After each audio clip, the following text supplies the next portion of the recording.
우리가 지난 시간에 PPT 보여주세요. 우리가 지난 시간에 노아가 포도 방주에서 나온 노아가 포도 나무를 심고 그 포도주를 마시고 취하여서 벌거벗은 장면을 우리가 보았어요.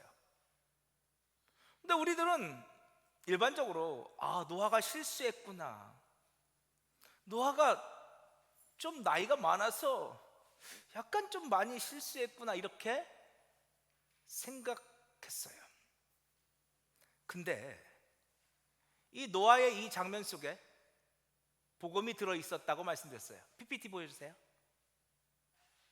네. 자, 우리가 봅시다. 우리가 지난주에 봤던 거 잠깐만 볼게요. 노아가 농사를 시작하여 포도나무를 심었더니 이렇게 기록되어 있습니다. 근데 히브리어는 여기서부터 있습니다. 그렇죠?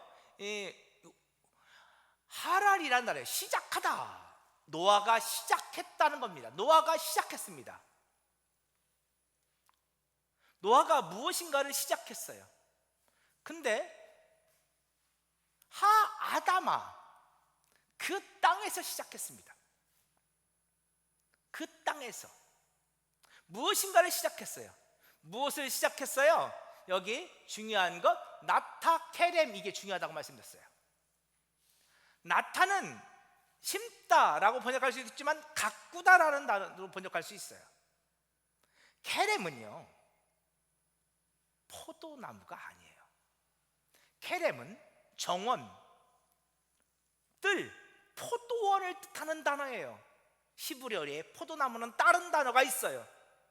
근데 이상하게 여기서는 포도나무라고 번역해 놨어요. 그래서 오늘 우리가 헷갈리는 거예요.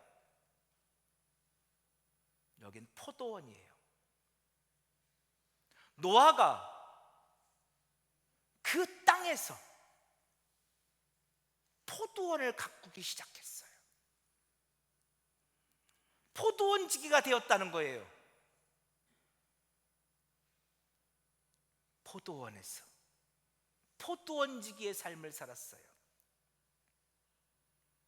자, 그때 노아가 포도주를 마시고 취하여 그 장막에서 벌거벗었다고 기록되어 있어요. 근데요, 이 말씀은 그런 말이 아니에요. 이 말씀은 하나님께서 왜 노아를 포도원지기로 삼으셨는지에 대한 말씀이에요. 하나님이 포도원을 만드셨어요. 왜 포도원을 만드셨겠어요? 포도 때문이죠. 하나님은 포도를 원하셨어요. 그리고 하나님은 그 포도 가운데서 포도주를 만드셨죠. 여러분, 성경에서 포도주가 중요합니다. 포도와 포도주가 중요합니다. 저 어렸을 때는요, 저 이 강대상에, 그죠, 여기에 포도가 많이 그려져 있었어. 그쵸? 우리는 아니죠? 예, 아니요. 예, 보통 강대상에 보통 포도가 많이 그려졌었어요. 여러분, 강대상에 포도를 많이 그려놨어요? 내가 여쭤보면 많은 분들이 포도가 열매가 많아서 축복 뭐 이런 거 생각하고 하시더라고요. 뭐 물론 그럴 수도 있을 거예요. 하나님의 축복을 상징할 수도 있을 거예요. 그런데 이 포도는 하나님의 생명을 상징하는 거예요. 포도에서 포도주가 나와요. 이 포도주는 생명의 열매고 천국의 열매고 구원의 열매예요. 하늘의 양식이에요. 주님께서 마지막 만찬 때 떡과 포도주를 주시고 내 살과 피라 말씀하셨음을 여러분 기억하세요. 그러니까 하나님께서 노아를 통해서 포도원을 만드셨어요. 왜요? 하나님께서 포도주를 원하셨던 거예요. 노아가 그 포도주를 먹어야 됐어요? 안 먹어야 됐어요? 먹어야 됐죠. 이건 노아가 실수한 거 아니에요. 나이가 많아서 망령이 든 거 아니라고요. 노아는 마땅히 포도주를 먹어야 했어요. 이 구원의 열매를 먹어야 했어요. 그때 노아는 어떻게 했어요? 기뻐했다. 그 포도주에 취하여서, 취하다라고 번역되어 있는데 사실은 기뻐하다, 샤카르, 즐거워했다. 그 포도주를 마시고 기뻐했다. 그 생명의 열매를 먹고 기뻐했다, 즐거워했다는 말이에요.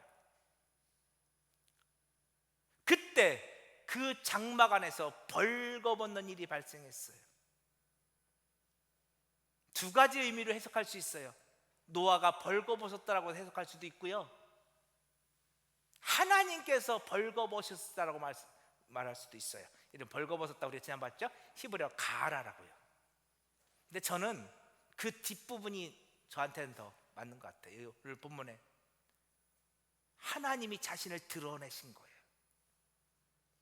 노아가 그 생명의 음료를 먹고 그 포도주를 기뻐했을 때, 그 구원을, 하나님의 생명을 기뻐했을 때 하나님께서 마침내 자신을 노아에게 드러나기 시작했어요. 여러분, 아담과 하와의 죄로 말미암아 하나님과 사람과의 관계가 끊어졌어요. 하나님은 당신의 얼굴을 감춰버리셨어요. 그런데 지금 이 생명의 열매를 노아가 먹게 되었을 때 하나님은 당신을 드러내시는 거예요. 우리가 지난주에 여기까지 봤어요. 자, 그 다음 장면, 제가 글씨가 좀 보이시나요?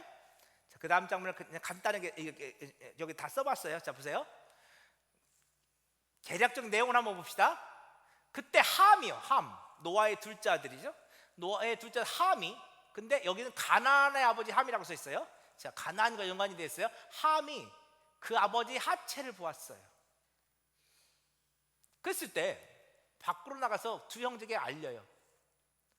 그러죠. 갑자기 셈과 야벳이 옷을 가져다가 뒷걸음질 쳐서 들어가서 아버지 하체를 덮었어요. 셈과 야벳은 아버지 하체를 보지 않았어요. 자, 보세요. 함은 아버지 하체를 봤다, 안 봤다? 봤다. 셈과 야벳은 아버지 하체를 봤어요, 안 봤어요? 안 봤어요. 이거를 기억하세요. 아버지 하체가 여기 중요해요. 그랬더니 노아가 술에 깨어나서 난 노아가 갑자기 함의 아들 가나안을 저주해요. 그리고 셈과 야벳을 축복하는데 이렇게 말해요. 셈의 하나님 여호와를 찬송하리라. 누구의 하나님? 셈의 하나님. 셈의 하나님이라고 불러요. 여기 색깔을 제가 칠했어야 하는데요.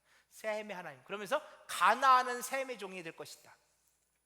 그리고 하나님이 야벳 또한 창작케 하실 텐데 셈의 장막에 그 야벳이 거하게 될 것이다. 이렇게 우리 성경에 보여요. 자, 근데 자, 이게 무슨 의미인지 좀 더 자세히 봅시다. 어렵지 않아요. 자, 안 넘어가죠? 네. 자, 여러분, 함이 아버지의 하체를 봤어요. 근데 성경에요, 레위기를 보면 아버지나 어머니나 누이나 형제의 하체를 보았다는 말씀이 종종 등장해요. 자, 그 중에 몇 가지 말씀 제가 갖고 왔는데요. 레위기 20장, 누구든지 그의 아버지의 아내와 동침하는 자는, 아버지의 아내면 누구예요? 어머니인데 친어머니는 아니겠죠, 그렇죠? 네. 그치, 아버지의 여자의, 그치, 아버지의 여자예요. 그래도 어머니죠, 새어머니. 하여튼 아버지의 아내와 동침하는 자는 누구의 하체를 범한 거예요? 안 나온다? 떨어졌나 봐요, 건전지가. 아버지의 하체를 범한 거예요. 그래서 둘 다 죽어요. 그러니까 여기서 동침이라는 단어 제가 일부러 써왔어요. 샤카브라는 단어인데요, 이게 성적인 관계를 맺는 거거든요. 그러니까 아버지의 아내와 아버지의 여자와 동침하는 자는 그 아버지의 하체를 범하는 거예요. 좀 여기에 숨은 좀 다 있는데 우리 다 어른들이니까 이해하고 들으세요. 아버지의 하체에서 씨가 나와요. 성경에서 여러분, 이 씨, 이 제라가 중요해요. 히브리어로 제라인데 씨라고 번역되기도 하고 자손이라고 번역되기도 하죠. 그러니까 정상적인 관계에서는 아버지의 씨로 말미암아 아버지의 아내가 아버지의 씨를 생산하는 거예요. 아버지의 아들을 생산하는 거죠. 근데 누군가가 아버지의 하체를 범했어요. 그러면 그 씨가 아버지의 씨가 아니죠. 그렇죠? 이게 문제가 되어져. 이게 죄예요. 그냥 이렇게 이 정도만 설명할게요. 좀 설명하기가 좀 그러네요. 근데 아무튼 성경에서 그러면 그건 그러니까 아버지의 여자를 건드리면 그건 아버지의 하체를 건드린 거예요. 아버지의 씨가 아닌 다른 씨를 내가 퍼뜨린 거잖아요. 이건 아버지한테 크게 죄를 범한 거예요. 근데 그것만 있는 게 아니에요. 자 보세요. 레위기 18장은요. 각 사람은 자기의 살부치를 가까이 하여 그의 하체를 범하지 말라. 내 어머니 하체는 누구의 하체다? 아버지의 하체다. 그러니 범하지 말아라. 또 내 아버지 아내 하체를 범하지 말라라. 이는 내 아버지 하체다라고 기록되어 있어요. 이뿐만이 아니고요. 이게 누이 동생 또는 이복 동생의 하체를 범하지도 말라고 돼요. 그것 또한 아버지의 하체예요. 그러니까 이건 아버지한테 엄청나게 죄를 저지르는 거예요. 그러니까 아까 우리가 이 말씀 자 보세요. 함이 아버지 하체를 보았다는 말은 무슨 뜻이에요? 그럼 함이 아버지 하체를 봤다는 게 무슨 뜻이야 이게? 우리 금방 봤잖아요. 해석해봐. 함이 어머니와 성적인 관계를 맺었단 말이지, 그치? 그래 안 그래요? 그죠? 그렇잖아요. 그런데 그러면 실제로 함이 지금 여기서 어머니와 성적인 관계를 맺었다고 말하는 걸까요? 아니겠지, 그치? 그래서 우리가 지난주에 제가 질문 던졌잖아요. 왜 죄는 함이 졌는데 하나님은 가나안을 저주하시는 걸까? 여기에 답이 있어요. 여기에 답이 있단 말이에요. 이거는요 예언이에요. 하나님이 지금 가나안을 향해서 예언하시는 거예요. 자, 여기 레위기 몇 장이에요? 18장. 지금 하나님께서 레위기를 통해서 모세를 통해서 레위기를 말씀을 하시는데 너희가 가나안 땅에 들어갈 것이다 라고 말씀하세요. 자, 그 앞 위에를 좀 볼까요? 레위기 18장 3절. 너희는 너희가 거주하던 애굽 땅의 풍속을 따르지 말며. 너희가 가나안 땅에 들어갈 때 너희는 너희가 거주하던 애굽 땅의 풍속도 따르지 마. 더불어 너희가 들어갈 가나안 땅의 풍속도 따르지 말고 하나님의 법도와 규례를 그대로 행하라고 말씀하세요. 이 레위기 18장은요 지금 이렇게 말씀하시는 거예요. 너희들이 가나안 땅에 들어갈 때 절대 너희들이 나온 애굽 땅의 풍속도 쫓아가지 말고 가나안 땅의 풍속도 쫓아가지 마. 하나님의 말씀대로 살아. 그러면서 가나안의 풍속을 말씀하시는데 가나안 풍속이 뭐예요? 가나안은 너무 쉽게 아버지의 여자를 범해. 너무 쉽게 자기 이복 동생들과의 관계를 가져. 이게 세상 문화야. 이게 애굽의 문화고 이게 가나안의 문화예요. 그러니까 하나님께서 지금 레위기는 지금 이스라엘 백성들이 광야 40년을 마치고 거의 이제 가나안 땅에 다 다다랐을 때 모압 평지에서 하나님께서 주신 말씀이잖아요. 너희가 저 가나안 땅에 들어가거든 절대 저 가나안의 풍속대로 살지 말거라 라고 하시면서 하나님께서 주신 말씀이에요. 가나안의 풍속이 어떤 풍속이에요? 아버지 하체를 범하는 거예요. 그러니까 지금 오늘 창세기 9장 말씀은요 함이 자기 어머니 노아의 아내 자기 어머니를 범했다는 말이 아니고요. 지금 이건 예언이라고요. 함의 아들 가나안이 앞으로 이런 문화 속에 살 것을 예언하고 있는 거라고요. 이스라엘 백성들이 들어갈 땅이 무슨 땅? 가나안 땅. 이스라엘 백성들을 두고두고 괴롭히는 족속이 가나안 일곱 족속이잖아요. 이스라엘 백성들이 가나안 땅에 들어갔을 때 이스라엘 백성들로 하여금 우상을 숭배하게 만들고, 이스라엘 백성들로 하여금 세상에 악하고 더럽고 음란한 문화를 숭배하게 만들고 우상을 숭배하게 만든 주범이 누구야? 이 가나안 일곱 족속들이에요. 하나님은 지금 이 노아를 통해서 그 가나안 백성들이, 가나안 족속들이 하나님을 떠나 세상 가운데서 이렇게 악한 삶을 살게 될 것이고, 하나님은 그들을 심판하실 것임을 이렇게 예언하고 있는 거예요.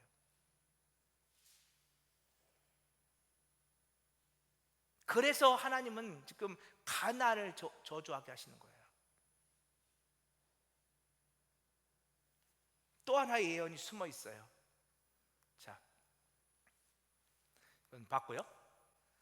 자, 이번에는 셈과 야벳이 옷을 가져다가 뒷걸음질로 가서 아버지 하체를 덮어드려요. 셈과 야벳은 아버지 하체를 봤어, 안 봤어요? 안 봤어요. 그러니까 우리 아까 말대로 하면 셈과 야벳은 가나안의 풍속을 쫓아 살아요, 안 살아요? 안 살아요. 이게 중요해요. 그들은 가나안의 풍습을 쫓아 살지 않아요. 자, 그때 9장 26절, 셈의 하나님 여호와를 찬송하리로다. 여러분, 지금까지는요 노아의 일가족에 대한 이야기였어요. 아담부터 시작해서 노아까지 노아의 일가족에 대한 이야기였어요. 그런데요, 창세기 10장부터 11장까지 자주 잠깐 노아의 족보가 나오고요, 또 창세기 11장에서 셈의, 노아의 아들들 가운데서도 특별히 셈의 후손들의 족보가 창세기 11장에 이렇게 기록되어 있어요. 그러면서 이제 창세기 12장부터 셈의 후손 가운데 믿음의 조상으로 세워질 누구 이야기가 나와요? 아브라함 얘기가 나오는 거예요. 지금까지는 노아의 족보였다면 이제는 셈의 후손의 족보예요.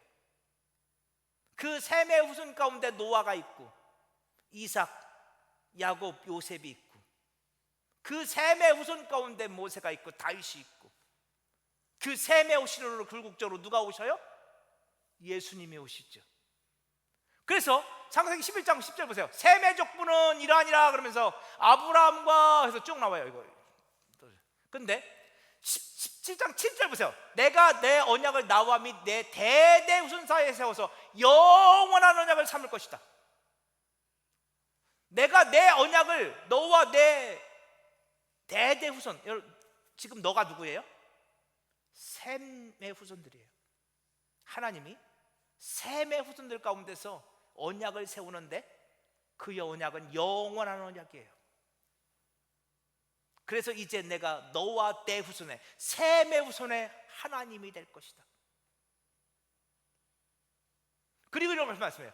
내가 너와 내 후손에게 내가 거래한 땅 곧 가나안 온 땅을 주어. 가나안이 누구의 종이 되어요? 저 후에 가나안이 누구 종이? 셈의 종이 될 것이고, 가나안 온 땅을 내게 주어 영원한 기업이 되게 할 것이다.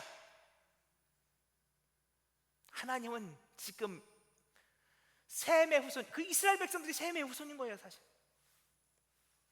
내가 그들에게, 너희에게 저 가나안 온 땅을 너희에게 영원한 기업으로 줄 것이다. 하나님 약속하셔요.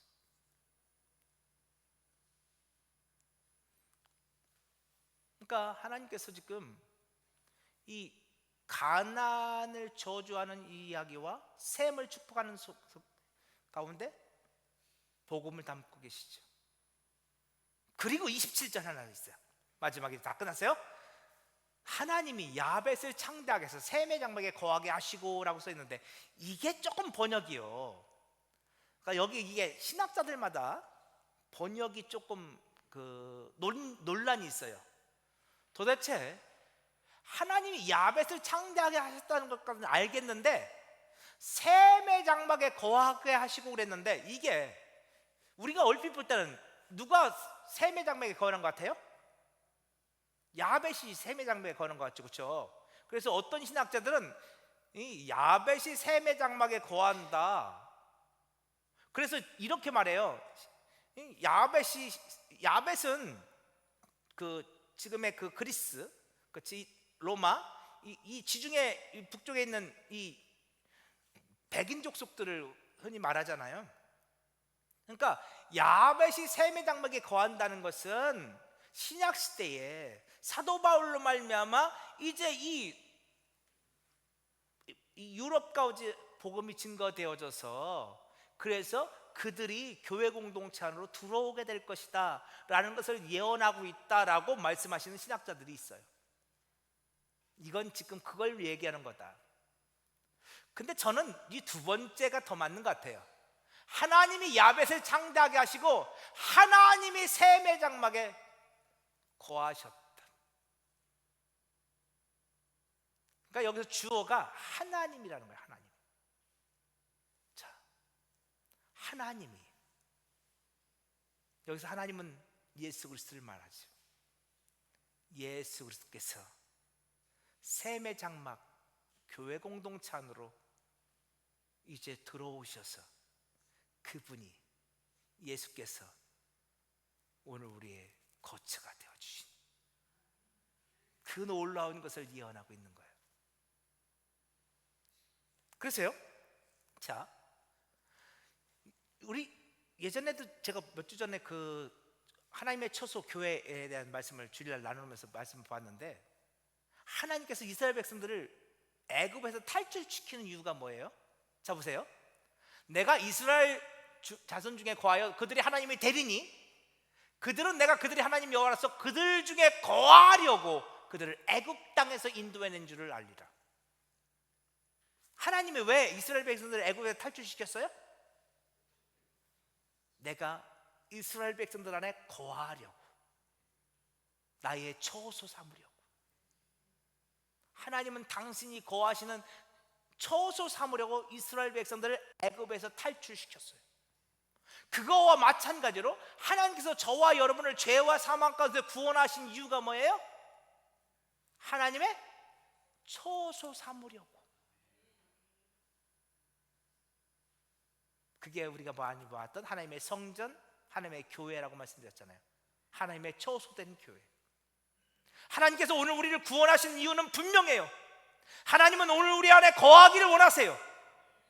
우리 안에 계시기를 원하신다고요. 더불어 오늘 우리가 하나님 안에 거하기를 원하세요. 그래서 하나님은 우리를 구원해 내신 거예요. 지금 하나님께서는 이게 노아를 통해서 그 복음을 약속하시는 거예요. 그래서 이 약속이 언제 성취되었어요? 요한복음 1장 14절. 우리 한번 읽어볼까요? 요한복음 1장 14절 시작.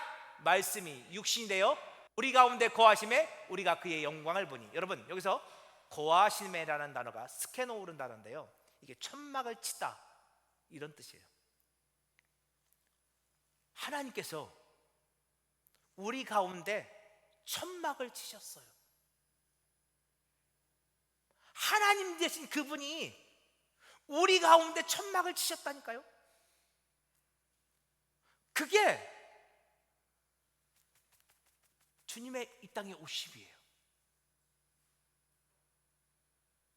그분이 오늘 우리 안에서 천막을 치신 이유는 우리의 처소되어 주시기 위함이죠.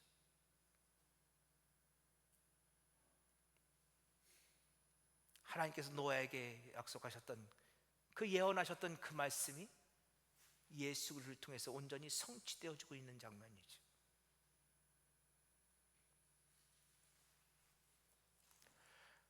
에베소서 2장 20절. 자, 보세요. 너희는 우리를 말하죠. 사도들과 선지자들의 터 위에 세우심을 입은 자라. 여러분, 사도들은 신약 성경을 말하고요, 선지자들은 구약 성경을 말한다고 보시면 돼요. 그러니까 오늘 우리는 말씀이죠. 말씀이라는 터 위에 세우심을 입은 자들이에요. 그리스도 안에서 우리는 서로 연결되어져요. 그래서 우리는 뭐가 되어져 간다고요? 성전이 되어져 가요. 그 성전은 하나님이 거하시는 처소죠. 하나님은요 정말 우리 안에 거하기를 원하신다니까요. 그것이 하나님의 소망이에요. 더불어 오늘 우리가 하나님 안에 거하기를 원하신다니까요. 그렇게 오늘 우리가 서로 연결이 되어서 하나님의 성전으로 세워져 가기를, 하나님이 거하시는 처소가 되기를 간절히 원하시고 있고, 그 말씀을 지금 창세기 9장에서 노아를 통해서 말씀하시는 거예요. 내가 너희를 하나님의 처소로 만들 것이다. 누구를 통해서? 예수 그리스도 그분을 통해서. 그러니까 이제 끝났어요. 노아가 포도주를 마시고 취하에서 벌거벗고, 그래서 그것 때문에 노아가 잘못했는데 가나안이 저주받고. 여러분, 이것은 복음으로 풀면 전혀 다른 이야기예요. 하나님은 오늘 우리가 그 포도주를 마시고 그 구원의 열매를 마시고 기뻐하기를 원하세요. 그때 하나님은 오늘 우리에게 당신을 드러내 보이셔요. 여러분, 그런데 결국 하나님이 보이시는 그 당신을 드러내 보이시는데 어떻게 보이셔요? 예수로 보이시죠. 그렇죠? 예수로 말미암아 오늘 우리를 구원하시고 하나님의 처소로 삼아주실 것을 약속하세요. 그런데 여기에서 우리가 가나안에 대한 이야기를 잊으면 안 돼요. 여러분, 오늘 우리는 하나님의 사람들이에요. 하나님이 우리와 함께하고 계세요. 우리는 하나님의 처소예요. 그러니 애굽에 우리가 떠나왔던 세상 문화, 애굽의 문화나 오늘 우리가 지금 거하고 있는 이곳의 이 세상 문화, 가나안 문화를 철저히 거절할 수 있어야 돼요. 우리는 하나님의 사람이니까요. 우리는 하나님이 거하신 하나님의 처소들이니까요. 우리 힘으로는 안 되지만 하나님이 도와주실 거예요. 그죠? 그 이야기가 결국 성경 이야기잖아요. 이스라엘 백성들은요 가나안에 들어가서 그래서 세상 문화, 가나안의 문화를 다 철저히 막 배격하고 거절하고, 그리고 하나님의 말씀에만 따라서 살았죠? 아니요. 그들은 수없이 넘어졌어요. 수없이 실수했어요. 그래서 때로는 하나님의 징계를 받기도 했죠. 바벨론 포로에 끌려가기도 했어요. 사사기를 보면 얼마나 많은 실패와 아픔들이 있어요. 그런데 하나님은 끝까지 당신의 백성들을 끌고 가세요. 어디까지? 약속의 땅까지. 오늘 그 하나님을 신뢰하며 우리 끝까지 세상 문화에 속한 자들이 아니라 하나님의 말씀 앞에 순종하며 나아갈 수 있는 저와 여러분 되기를 소망합니다. 우리는 세상에 속한 자가 아니고 우리는 하나님께 속한 자입니다. 우리는 하나님의 처소입니다.